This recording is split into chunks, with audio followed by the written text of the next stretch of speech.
วัสดีค่ะวันนี้คุณแม่ธัญญานะคะพาน้องหมาเนี่ยมาทำกิจกรรมต่างๆให้กับน้องลียาตัวนี้ชื่อลีกาและอีกปีถัดมาเราก็มีปีโป้อีก1ตัวค่ะเราก็เลยกลายเป็นทาสของทั้งลียาแล้วก็ลีกาปีโป้ของตัวนี้เป็นหมามีการศึกษานะลียาเขาฝึกมาอย่างดีแต่ถ้าเกิดแม่สั่งเนี่ยแม่ทำไม่ค่อยเป็นว้าวใส่ชุดก่อนนะคะคนสวยแม่ใส่ผิดดูใส่กลับบ้านแว่นตาอ๋อเห็นแล้วแว่นตาแกะมิกะหยุดนั่งเดียช่วยมัมมี่ด้วย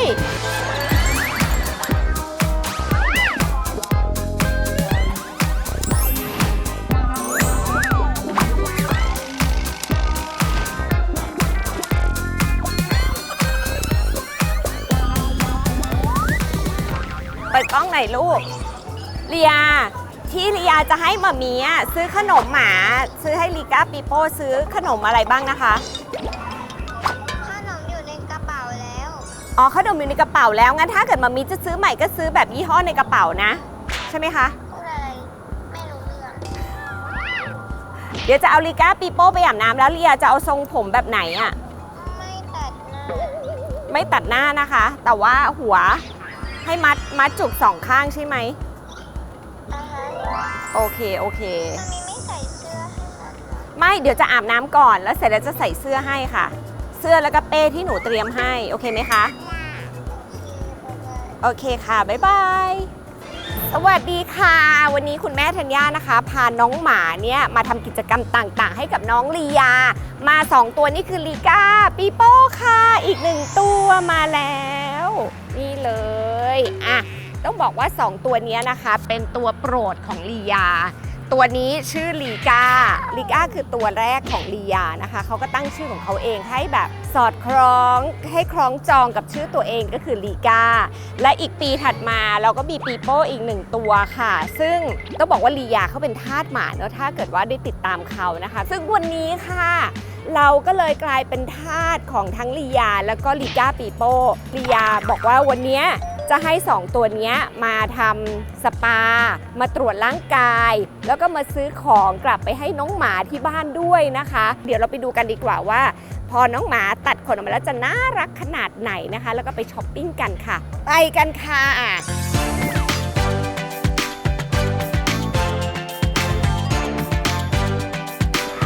ถ้าเกิดเมื่อไหร่ที่แม่แบบไม่ให้ความสนใจหมางอนค่ะ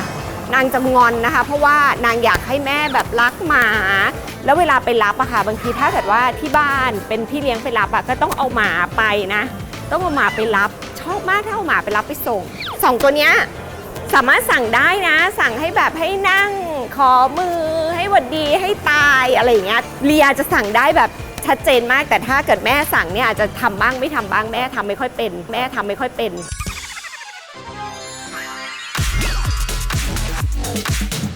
ถึงแล้วค่ะร้านฮาโตะของหมอเหน่งค่ะเข้าไปกันสวัสดีค่ะลีกาปีโป้โอเคเลยวันนี้อยากมาทำอะไรเป็นพิเศษไหมเอ่ยลียาอยากให้ตรวจฟันค่ะเจ้าของตัวจริงจะเป็นน้องลียาใช่น้องลียาเป็นเจ้าของตัวจริงได้เลยเอาใครก่อนดีลีกาก่อนละกันค่ะคนที่ลีกาประมาณ7 ขวบค่ะจริงๆถ้าพวกพันยอพวกนี้ค่ะจะชอบมีปัญหาเรื่องของหินปูนอยู่แล้วก็อย่างที่น้องลียาเขาห่วงเลยก็คือเรื่องของฟันเรื่องของฟันเนี่ยจริงๆหินปูนค่อนข้างเยอะแต่ด้วยอายุของเขาอะค่ะจะทำให้หินปูนเยอะแล้วก็พวกเหงือกอักเสบก็จะมีอยู่แล้วใช่ของปีโป้ก็เหมือนกันเลยก็จะมีปัญหาเรื่องของหินปูนแล้วก็ตัวเหงือกอักเสบอะค่ะแต่ด้วยพันเขาด้วยอายุเขาก็จะประมาณนี้นั่นแหละลียาค่ะคือลีกากับปีโป้มันถึงวัยที่มันควรที่จะขูดหินปูนซึ่งขูดหินปูนตัวหนึ่งหลายพันเลยลูกเมียใจไหวใช่ปะเดี๋ยวหนูโอนเงินให้มามีเนาะก็รอมามีกลับมาก่อนโอเคค่ะได้เพราะว่าเขาหมาเยอะแล้วก็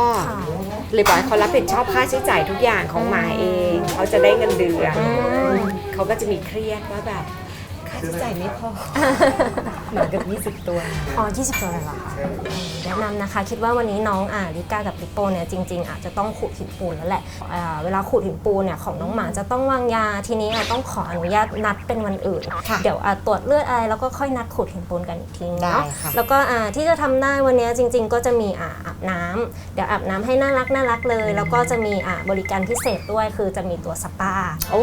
นะแล้วก็วันนี้หมอจะแนะนำเป็นตัวฮาโตะซิกเนเจอร์ก็จะเป็นสปาที่ช่วยบำรุงเรื่องของขนพวกนี้ค่ะ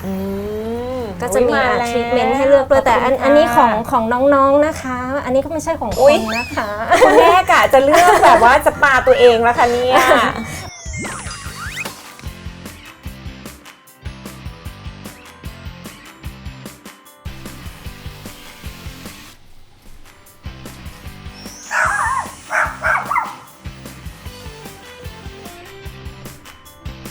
ระหว่างรอลูกๆนะคะประมาณ1 ชั่วโมงแม่มีเวลาส่วนตัวของตัวเองจะไปทำเล็บบ้างลูกสวยแล้วแม่ต้องสวยด้วยค่ะเดี๋ยวเจอกันนะคะ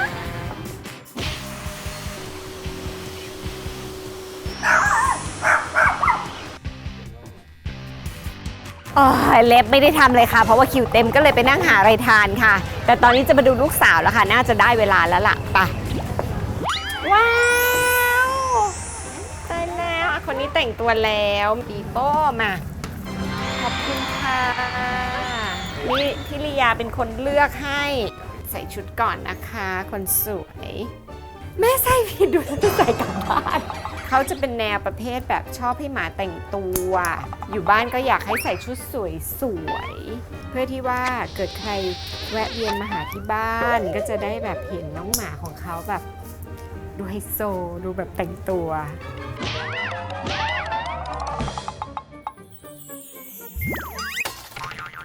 นี่ถูกต้องไหมคะแต่แว่นตาอ๋อเดี๋ยวนะแว่นตาแป๊บหนึ่งนะลูกแว่นตาอยู่นี่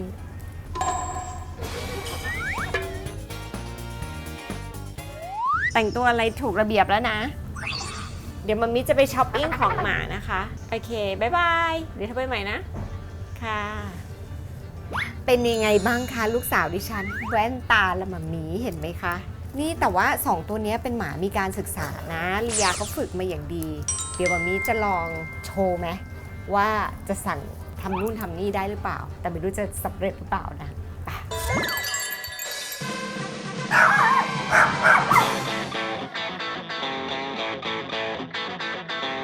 เดี๋ยวจะลอง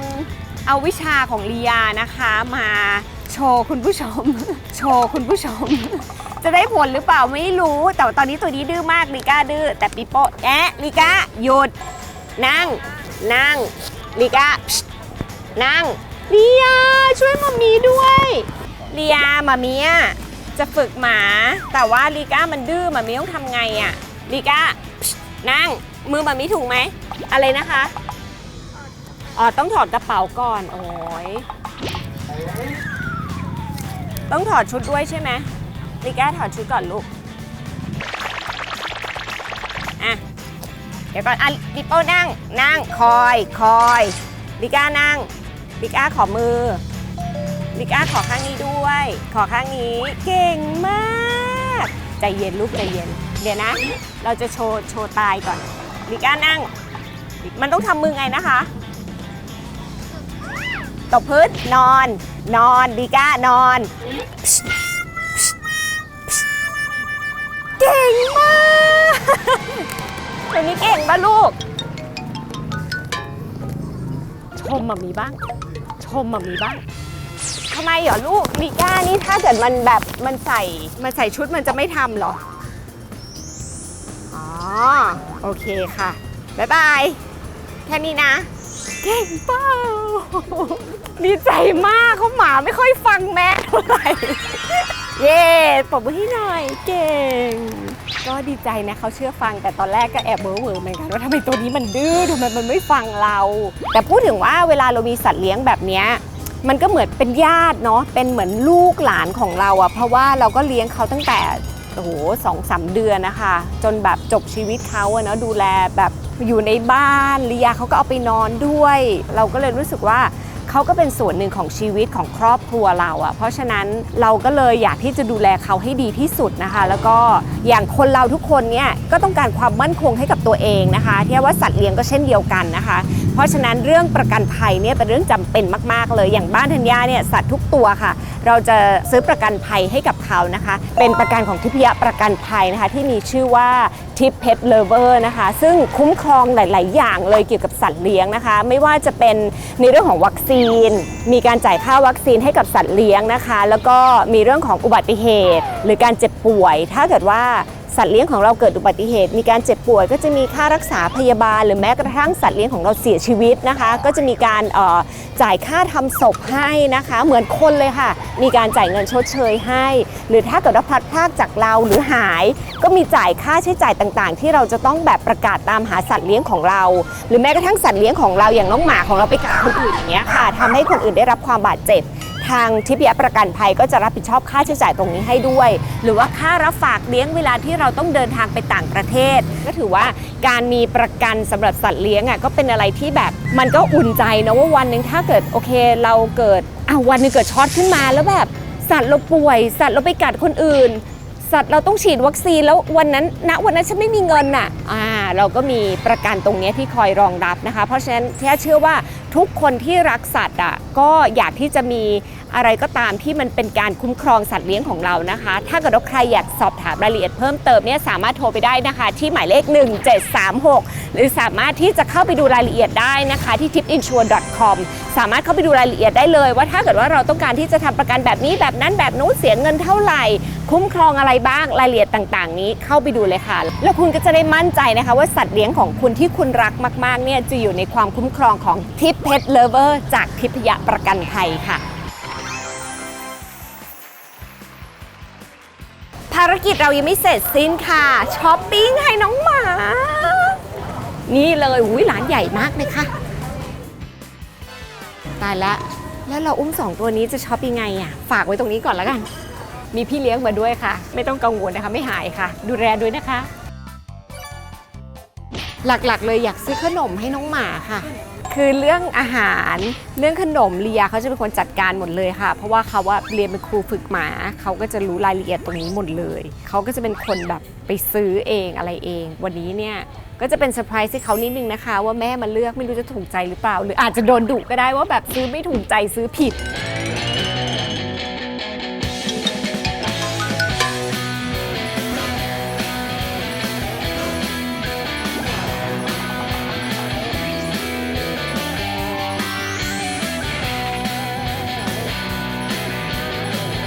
เอาจริงๆนะเคยลองกินขนมหมาด้วยมันเป็นไก่อบที่มันคนกินได้อร่อยหลานเอาไปกินหมดเลยแย่งหมากินมีขนมหมาเต็มเลยลูกหนูชอบแบบไหนเห็นไหมคะเอาแบบไหนคะหัวใจอะคะอันนี้เหรอเอาไปให้ตัวไหนกินนะคะทุกตัวแล้วมันแบ่งกันพอเหรอชิ้นละ140เอากี่ชิ้น5เหรอเดี๋ยวไปแบ่งกันเนาะแล้วไปเบิกเงินที่ลียาเหรอโอเคเดี๋ยวเจอกันค่ะบ๊ายบายเอาหัวใจ5ชิ้นนะคะมีถึงด้วยในใจคิดว่าอย่าถึงเลยเราจะได้ประหยัดมีถึงด้วยแล้วปกติขนมทำจากอะไรอะคะขนมหมา 90% ค่ะเนื้อสัตว์อะไรอะคะจะมีหลายสูตรค่ะลูกค้าอย่าง ค่ะ ที่น้องเลือกค่ะจะเป็นตัวหมูค่ะลูกค้าเป็นหมูค่ะอันนี้ไม่มีเกลือน้ำตาลสารกันบูดนะคะค่ะขอบคุณนะคะขอบคุณค่ะได้ของฝากแล้วเสร็จสิ้นแล้วค่ะกับภารกิจวันนี้นะคะพาปีโป้ลีก้ามาอาบน้ำตรวจสุขภาพแต่งตัวตามที่พี่ลียาต้องการนะคะแล้วก็มาซื้อของกลับไปฝากด้วยค่ะเรียกได้ว่าวันนี้เนี่ยแบบโอ้โหสนุกจริงๆนะคะกับลูกสาว2คนนี้นะคะ2ตัวนี้สิเพราะฉะนั้นนะคะใครที่มีสัตว์เลี้ยงที่แบบเรารู้สึกรักมากๆอยากที่จะมีความคุ้มครองให้กับเขาดีๆนะคะที่อยากจะแนะนำเลยนะคะ ซื้อประกันภัยสัตว์เลี้ยงทิปเพทเลเวอร์จากทิพยประกันภัยนะคะคุ้มครองหลายด้านมากๆเลยมันจะทำให้เรามั่นใจว่าเขาจะมีคุณภาพชีวิตที่ดีนะคะแล้วที่สำคัญประกันภัยสัตว์เลี้ยงราคาเริ่มต้นอยู่ที่500 บาทต่อปีเท่านั้นเองค่ะส่วนคุณผู้ชมท่านไหนนะคะที่อยากทราบรายละเอียดเพิ่มเติมสามารถเข้าไปดูได้นะคะที่ tipinsure.com หรือว่าโทรไปสอบถามได้ที่หมายเลข1736ค่ะเ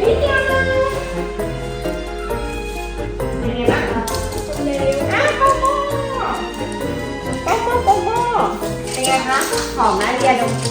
หอมมากเลยอ่ะ